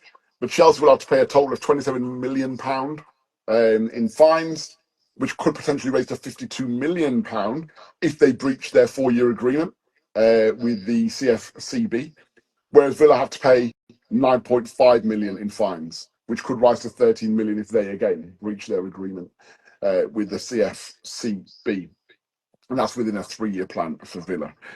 So, what's your thoughts on that? So, let's rewind and start at the beginning. Mm-hmm. Stevie Gerrard was manager. Yeah. And we were flirting with relegation. Mm-hmm. Unai Emery took over, and he consolidated us in the league, and then we've gone from strength to strength. Yeah. The club, on the football side, has grown quicker than the commercial side, the commercial revenue side. So we had I think it was Chris Heck was the chief exec of business operations. And when we say we, for the listeners, they may not know who you support. Grimes here. Yeah, good time. How you doing, brother? How you doing? And what about for the people on the radio? For the people on the radio, if you didn't know, I'm actually a Villa supporter. Thank you very much. Anyway. Yeah, go ahead. So there was a plan in place that by 2030 we should be turning over 400 million in revenue. Yeah. And they had a plan to build a complex at Villa Park, improve the infrastructure in terms of travel. So they had all these like projected dates and figures in terms of when they were planning to get this done by. I think Villa have been caught in that we've grown faster on the football pitch than we've been able to catch up on the revenue side. And I think Newcastle found themselves in a very, very similar situation. It's unfortunate, but the rules are the rules. Yeah. And we knew that when we made the decisions that we made. Indeed. So there was things like we bought a player called Lewis Dobbin from Everton. We bought him, and then we loaned him out straight into the Championship. That's right. We bought a player from Arsenal. We bought him, loaned him straight out. We sold Douglas Luiz to Juventus, 42 mil. Bought in 2 players, loaned them straight out. Those players have never played competitive first-team games for Villa. But it was all done to essentially try and stay on the side of... Stay on the right side of PSR. Yeah. What we've done more recently is, I don't know if this has been done yet, but they're selling the women's team to V Sport. Yeah. Who are the holding company for Villa Park. I think there's other clubs that are looking at doing that as well, right? Chelsea have already done it. They've already done it, that's right. They've sold their hotel to their holding company. That's right. You know, I mean, they're kind of setting the bar, really. Yeah. So when I look at that, I think to myself, if you're one of these new teams that are growing and developing and improving, you're kind of being prevented from getting there quickly. Yeah. It's kind of like you have to slow down and take an incremental growth. Like Wrexham have come from non-league straight up to the Championship. If they were to come into the Premier League, I'd imagine they'll fall foul of these types of rules and regulations. And as I said from the beginning, you have to accept the rules because you know the rules before you get involved in the competitions. You know how it works. But it just leaves a a bitter taste in the mouth where Manchester City have got 100 and some charges against them. Which is still Nothing's happened to them. yeah. And they've gone out this summer and they've spanked some cash. Well, not to mention, I'm just looking at Nico Gonzalez. he joined in January. Yeah, he was one of 4 signings in January. Yeah. They're looking to get rid of him already. So I'm sure they paid a pretty penny for him. Because wasn't he the heir apparent for not Rodrigo? The centre midfielder's been injured all season. Yeah, Rodri. Yeah.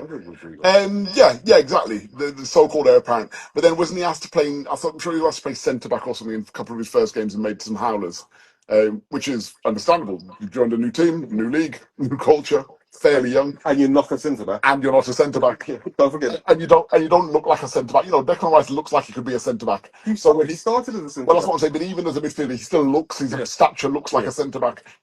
There's nothing like Gonzalez that says centre back. So he's on his way out. But again, it just goes to show that someone like Manchester City, they can go and invest money in a player like that. 50 million. But he's going to go somewhere else and be absolutely fantastic. Yeah, without a doubt. But I mean, it's just that he was before he got there, he was surplus to requirements at Manchester City. But he was bought in as a stopgap. But this is what I'm saying about the fact that Man City can go and spend, 30, 40, 50 million on a stopgap, exactly, where they've probably got no real long-term future in mind for him, right? But he's only young though, isn't he? Yeah, he is. He's a young guy. 23, yeah, exactly. So for me, I understand where you're coming from. I think, and tell me if you disagree, I think on the whole, I like the idea of PSR because you should only spend what you generate in revenue. I get that. But then, as you rightly say, a team like yourself who's trying to, broach that top 4, it slows down your progression in that regard. But if we look at the greater good of football, that's how it should be, right? But we're closing the gate after the horse has bolted. No, not necessarily. I just think some people are just starting their journey further back than others. So therefore, it's going to be a journey. The only other way to do that would be to say, right, everybody still only play. Everybody starts, with this level of player, and then let's see where we go. But Ibrahimovic era at Chelsea. Yeah, but it's been bought. What I'm saying is, PSR's been bought in a time where teams already kind of have already jostled for their position in world football rankings in terms of success, revenue. Do you know what I'm saying? Fan base, all of that. But what's going to happen now is, for teams like Villa, like Newcastle, like Bournemouth, like Brighton, it's about now finding ways, new revenue streams, right? Hence the reason why we're selling the women's team. Correct. Hence the reason why we're developing Villa Park. Correct. And that's it. Yeah, Villa Park is more long term. Exactly. That's exactly what I'm talking about. Yeah, TV channels, merchandise, whatever. Yeah.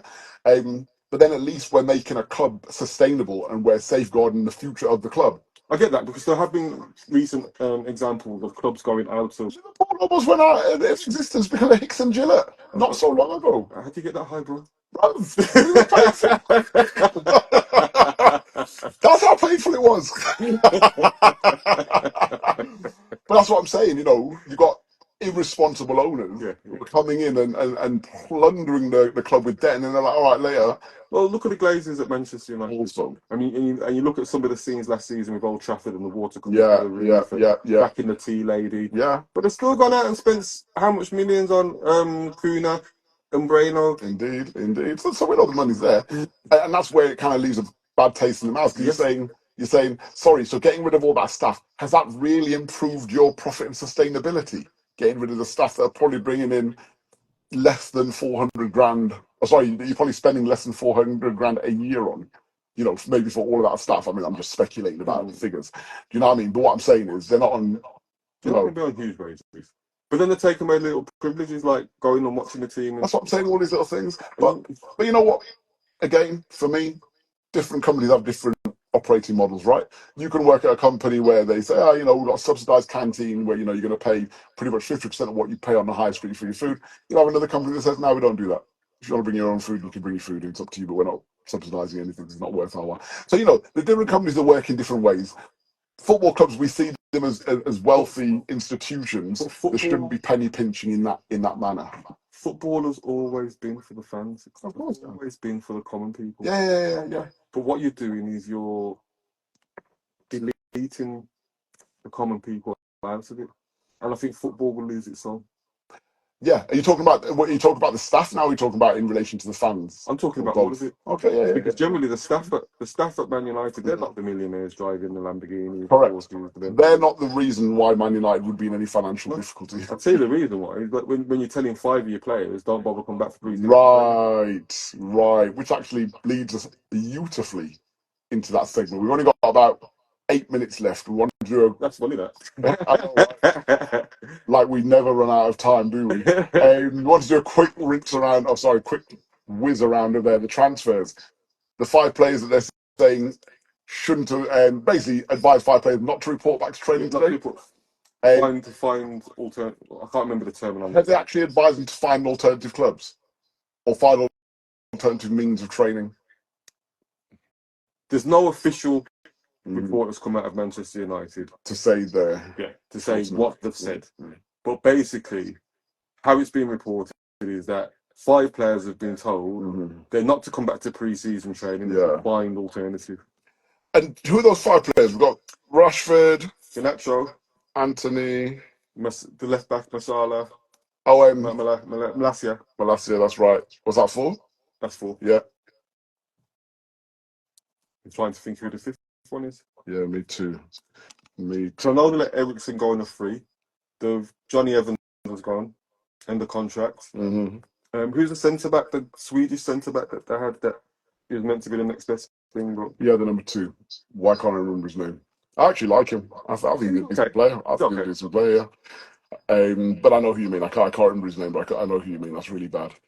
I was trying to see if I could find out who that 5th player is. Maybe it's him, actually, right? Possibly. I think it is him. But anyway, I think in them doing that, it doesn't for me, it doesn't bode well in terms of them trying to get the best fees for those players, surely? Because surely you want to play if you're a club buying and you know that they've banished them, you're not going to go and pay them the asking. Jadon Sancho. Oh gosh, how I forget him. Exactly. Can't just forget he's a Man United player. Yeah. Oh, here Rasmus Højlund wants to stay. Why? Why wouldn't he want to stay? He's at Manchester United. From here, it's only downwards he's going. So, until he scores goals there, you know what I mean? It's best you stay there until you bang enough goals for someone decent to come in for you. But I think they're kicking themselves in the foot in terms of, telling these players not to come back. They've made it pretty clear Rashford not coming back. They're giving his 10 shirt to Cunha. A little bit classless for me as far as I'm concerned as a club as well. In contrast, Liverpool have bought Wirtz in. They've not given him a squad number as yet because they're more than likely going to wait to see what the outgoings are and see if there's more favourable squad numbers available to him. So maybe they've already got it in their mind as to which players are leaving. So therefore, they've got it in mind what number they'll give, and they'll probably advise him of that. But they're not going to make it public because otherwise that suggests they're ready to get rid of someone, which again will drop the value of the player, right? Surely you play the game and say, hey, yeah, they're going to be reporting back for pre-season training. I'm expecting them to put the work in and fight for their place again this season. Then when someone comes and says, oh, we want to buy your place, say, well, actually, they were in my plan, so you're going to have to make it worth my while. Kwanzaa. Make it worth my while. What have you got for me? So, yeah, they're kicking themselves in the foot. So it's not the greatest business bomb, but yeah, let's sack the tea lady. That'll do it. That'll do it. In regards, sorry, no offense against tea ladies at Manchester United. We haven't got offense against you. Yeah, we're actually on your side. Jim Ratcliffe and Ineos don't like it. Exactly. That's just what I think. Exactly. The Arsenal transfer merry-go-round is finally in motion. Zubimendi finally confirmed. Kepa? Yeah, Kepa as well. Yeah. What is it with Arsenal getting Chelsea rejects? I mean, there's a pattern here, and also they're after Madueke, which I don't understand. So if you look at Arsenal and Chelsea, you'd say Arsenal are ahead of Chelsea in terms of their development and where they want to be, and you're going for a player that Chelsea have deemed not good enough to take them to the level where they want to get to. But just because Chelsea say you're not good enough doesn't actually mean anything. Doesn't mean anything. When you look at it, they're bringing that Estavog youngster in this summer. There's 2 other young South American. Yeah, they're bringing in as well. And Yeah. they've got another one that's coming in next year. Gittins? It's No, Gittins. they've got to sign Gittins now. For this season, isn't it? Yeah, exactly. But they've got another South American youngster that they're signing again next season. Because they didn't have enough wide men at Chelsea to If stop. you're Pedro Neto, you've got to be thinking to yourself, hold on a minute. Yeah, but I think Pedro's probably their top performer at the moment in that. At the moment, yeah. He's their top performer. I think Nani. Mhm. I think he had a good season, At the and I beginning think of the when he was, because remember they dropped him because he was playing, yeah, and then he yeah, got dropped, that's right. and then he wasn't in the team as regularly. Because at that time, Pedro wasn't really starting a lot of games at that point. Yeah, he was injured. Coming back from an injury. Maybe, yeah, there you go. Pedro Yeah. suffers a lot of injury. Yeah, that's right. I That's know right. with Pedro, he's gonna miss at least 10 games Yeah. with injury. Yeah. So you do need the rotation in there. Very true. But you can't just go out and sign everybody. But then Arsenal, everyone needs to remember, Kepa is the world's most expensive goalkeeper. Yeah. And Arsenal have just signed him for 5 million. Yeah. So After a fantastic season that he had at Bournemouth. Yeah, without a doubt. It's a good signing for Arsenal in terms of bringing in a goalkeeper of that level that you would say, again, does he sign for Arsenal unless he's been given assurances that he'll have an equal opportunity, to fight for a place there? Ray is one of the form keepers. He has been, but so was Kepa last season, as you say. So Bournemouth. Yeah, fair enough. But why does he leave Bournemouth to go to Arsenal if he's not being given some sort of guarantees? Yeah. Oh, yeah. Very true. He's So only to go back to Chelsea anyway. He'll go back to Chelsea, and I don't understand why Chelsea didn't take him. I was just about to say that. Robert Sanchez. Yeah, I was just about to say that. But I think, yeah, Kepa, I think soured his kind of relation with the club. But when he refused to come off the pitch. That's right. Yeah. I don't think Chelsea fans have much time for him at the moment. So yeah, Zubimendi just been signed for £51 million. That's been confirmed. Guacares is another one that looks like it's in motion now. I like that signing. Yeah, I like that signing. Berta, the sporting director, was out in Portugal, in Lisbon, to speak face to face with Sporting Lisbon counterparts about the deal. So it looks like that's on. I think they're looking for around. I think the fees around 70 million euros with add-ons, performance-related add-ons as they're well. not willing to compromise. Yeah. But what I was reading today was that Guacares is willing to sacrifice 2 million of his wages money to make the deal go through. Exactly. I think he's going to come into the Premier League, and I think he's going to hit the ground running. Yeah, He's exactly what Arsenal need. Well, that's what I was looking at that. But yeah, go on. Sorry, but if he doesn't, or if Arsenal don't win something this season, I think Arteta's job's on the line. Without a doubt, the investment they're putting in now, since he's been there. No, but what I'm saying is that the investment that they'll be putting in now, if they get Guacares and another midfielder, there's clearly an Arteta, kind of signing in Zubimendi, and if they get Madueke in, for example, and so on and so forth, potentially even Rodrigo from Real Madrid, right? That's another player that's been touted about because they're looking at a left-sided forward as well. I saw that a bid from Saudi had come in for Trossard. Yeah, only for about 13 mil as well. I was like, really? I can see Trossard taking it. I could, because he's probably getting closer to 30 now, isn't he? He's got to be close to 30 now. But getting upset that he's not getting game time, as he should do, because I think he's been the most effective forward at Arsenal this season, personally. Him and when obviously with Saka being injured. But did you see the reports over the last couple of days about Ethan Nwaneri wanting to show us his first team? Game team, yeah. And I'm watching him and I'm thinking, I rate you, but 18? I'm a little bit disappointed, I've got to be honest. And I'll tell you what, I saw a little bit of kind of, I don't want to call it petulance, but his body language didn't look right at the under-21s when he was coming off the bench at all. And there were a couple of times in a game where England were winning, I think it was the semi-final, and there were a couple of opportunities. They basically put him on, and when they did bring him on, they brought him on as a number 9, because Harvey Elliott was playing obviously in the right kind of, a wide position where he usually plays. And Harvey Elliott smashed it at the tournament. He was player of the tournament, right? Top scorer, I think, as well. So he was coming on, played in that central position, and there was a couple of moments where the team broke, and there was one of the other subs, I can't remember his name, was fly past him. All you had to do was lay him in. No, it was the other guy. There's another black guy, tall, strong-looking brother man, but missing.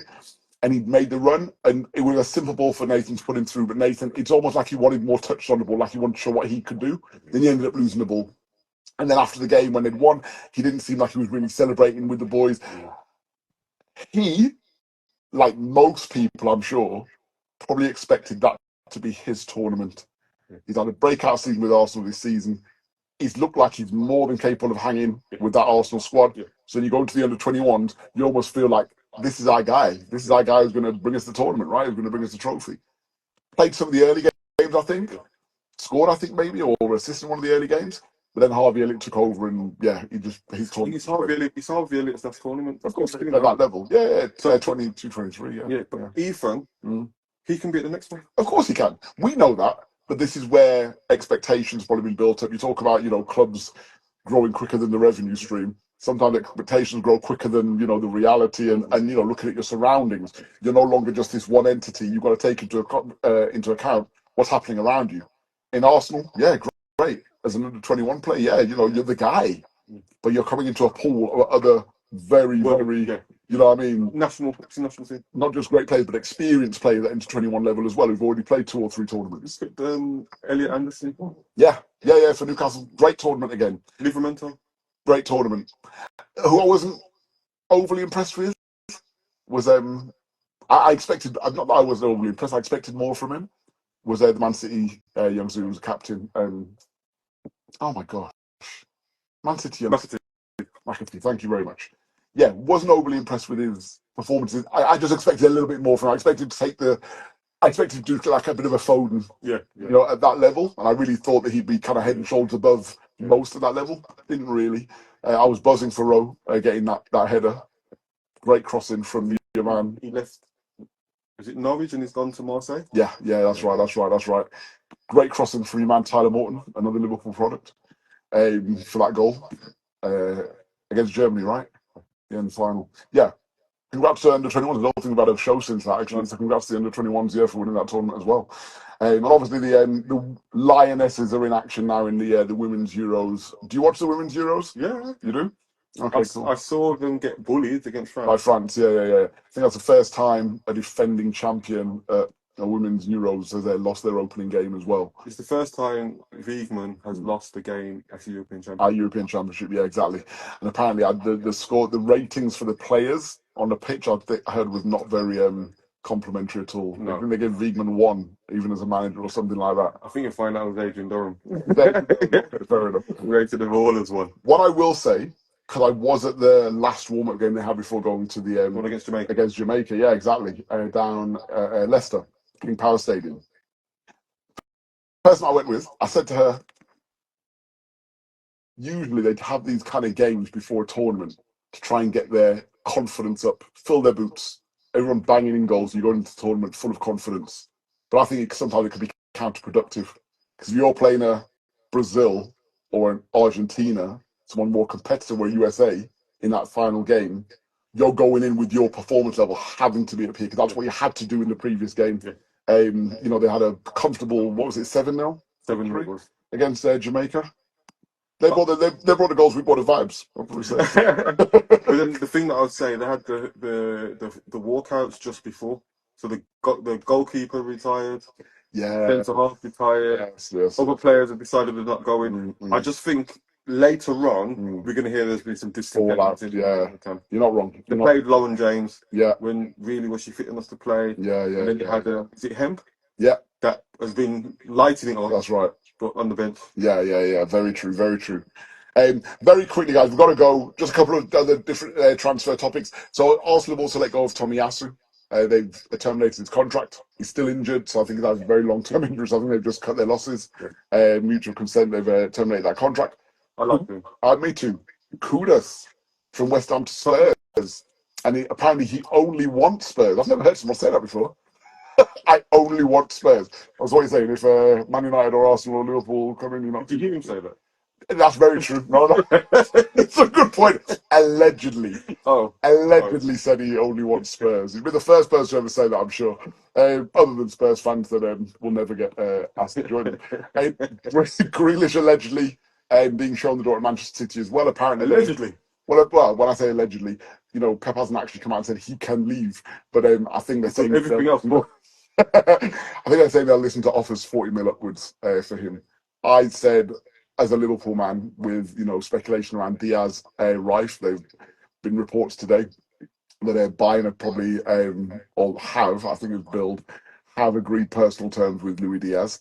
Bayern? Yeah, even though Barca was apparently his preferred Isn't that where his destination. dad said he wanted to go? Yeah, exactly. But you know, when someone starts showing you the dollar signs, then you know who knows. And also, if you're looking at Bayern or Barca, where are you most likely to get a game week in week out on the left? Bayern. Exactly. You Because got it. they've just sold. Sane's gone to Turkey, hasn't he? Correct. So So they've got Lise there. They've got Coman. Coleman's playing at the moment. He's at the moment, but Being another person. and he's back on the bench again. Yeah. Again, I'm surprised he didn't go somewhere to get regular first team football. If I'm honest with you, I'm sure he was supposed to. Yeah. But I think he keeps getting sweetened up, man, with promise. Oh yeah, next year. Oh, don't worry about next season, man. Don't worry about man. Yeah, next year. Here's another 10 grand. How about that? Chill. So it looks. So what I was going to say was, with Diaz going there, I did float in one of my Liverpool groups, which actually your cousin's in. When and then Daniel's like, "What are you doing in here?" Ricardo invited me in there. Our boy Ricardo from college. Anyway, I floated in there today. I said, so if Diaz goes, cut price Grealish anybody to replace him on the left? It was a resounding no from most of the guys in the group. Which personally, for me, I look at it and say, yeah, but you're just judging that by what he's done at Man City. If you can tap into his Villa performances, then you've got a world beater on your hands. I think he's just been coached out of him, and we've discussed it on the show. Yeah, exactly. Bernardo Silva, I can't believe he's the player that he is. Yeah. He was absolutely unreal. He's still a bad boy now, don't get me wrong. You can't get the ball off him, you know what I mean? He's still got it. But he's just in a different, guys. But for me, I feel Grealish could get back to those days. I think if he goes somewhere where he's loved, I'm going to say that. Yeah, then I think he can get back. I think the problem, though, we have with bringing him in, which Daniel, raised, which is very true. He likes a pint, and that's the part that I don't think he'll really fit in with Liverpool on that, because I think most Liverpool players seem pretty straight laced in that regard. You know what I mean? They'll have a barbecue at Allison. What do you mean when Grealish comes out? All change. He'll have more down the booze. I mean, like historically, you can't tell me Kenny didn't like him. No. We're talking about now, exactly. Yeah, we're talking about now. So anyway, I'm sure we'll have more transfer things to talk about next week, guys. But we have overran. Luckily, there's nobody else coming in the studio, so we're not getting kicked out. But we got to go. We've got day jobs to wake up for in the morning. Wayne, it's been a pleasure once again. As always. Thank you, everybody, for tuning in. Everybody that did tune in, really appreciate you tuning in. As we said, this was a tribute show to Diogo Jota, as well as his brother Andre Silva, who sadly passed away last week. So we have been playing some music, Jota's song, let's say, throughout the show. I'm going to finish the show with a bit of a Liverpool anthem that you'll all know, because I really think it captures the essence of the support that I think, the fan base, Jota's family, and Andre's family and partner, the kind of togetherness that we need, man, to get through these moments. Do you know what I'm saying? And nothing says it like "You'll Never Walk Alone." Have a great week, guys. Hotep, my people.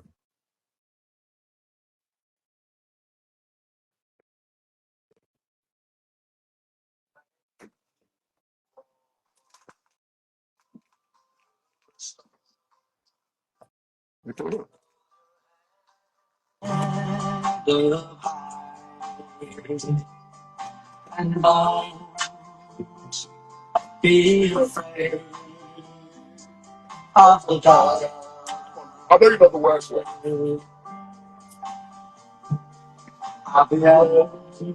That time we went to sleep, and I sat in the pub, and I was feeling that air. It's a moment, and it's a moment. I'm thinking, I'd love to be here. I'm sure I went to the Inter game there again. The sweet silver song. I've only been to Anfield twice. Sat in the pub twice.